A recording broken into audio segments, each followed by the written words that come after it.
corner A, D, B, E, or C. I tried to fold the cube in my head, and yeah, it worked. It must be D.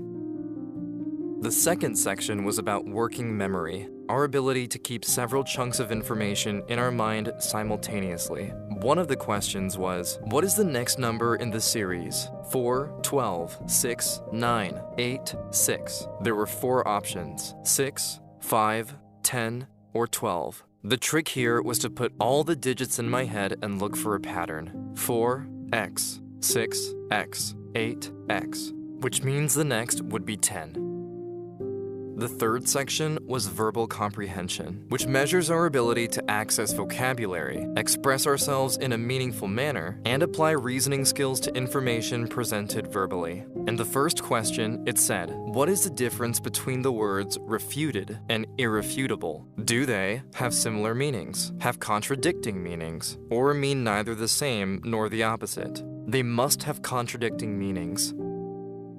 The fourth section was about processing speed, the pace at which we take in new information, and make sense of it in order to prepare a response. One of the questions asked was, what is the 12th letter of the alphabet? Is it T, L, R, or B? I realized I had to rule out all the options that didn't look right. Counting would have taken way too long. L is the right answer.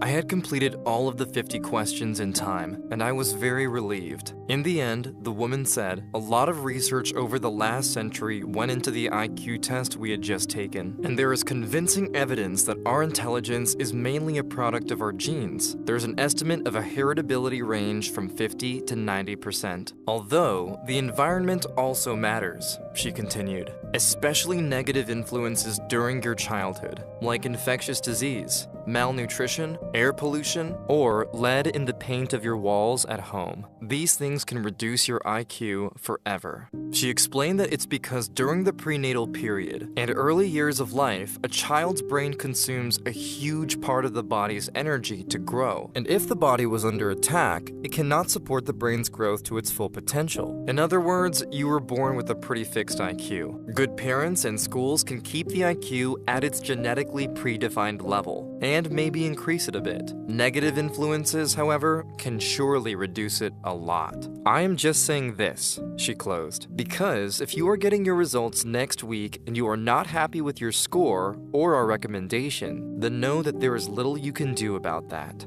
Even if you practice for years or continue school indefinitely, it's almost impossible to improve your score by more than 10 points. Just think about that before you open that envelope. You don't have to.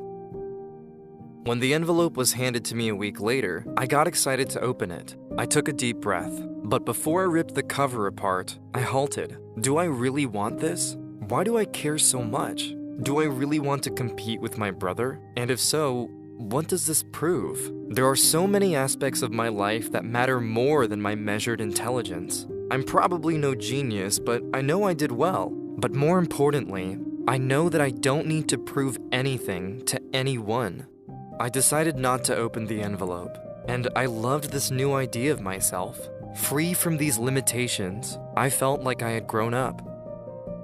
Now when I heard my father speak all proud about Charles, I just smiled. I realized that it's not that he loved him more. No, my brother just gave my dad the chance to get attention, to be someone. He's the dad of a genius, and not just another middle manager at the bank on Middle Street.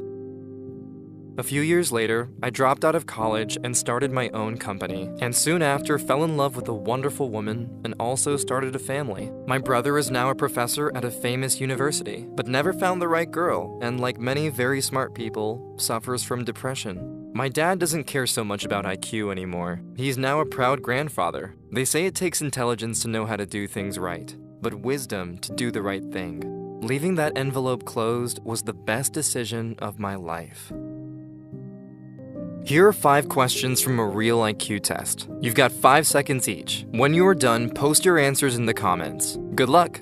1. A package of gift cards has a length of 8 centimeters, a width of 4 centimeters, and a volume of 64 centimeters cubed. What is the height of the box?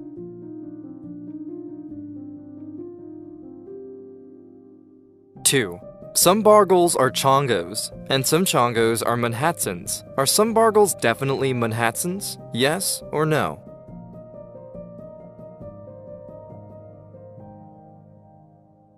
Three. Max needed to get 7 new doors from the home improvement store for his house. His car could only hold 2 doors at once. How many times did Max have to visit the store? 2, 4, 7, 8, or 9?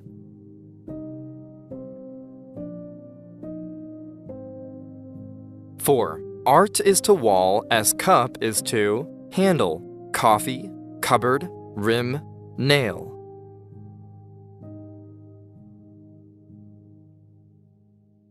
5. What is the missing number in the series? 1, 16, 81, blank, 625, 1296.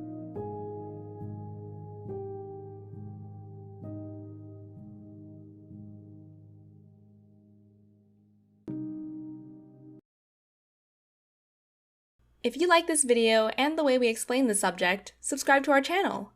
We try to explain complex subjects in simple language and cartoons to support students all around the world in their learning. If you want to support us, you can go to www.patreon.com/sprouts and donate. Just $1 from many fans makes a big difference.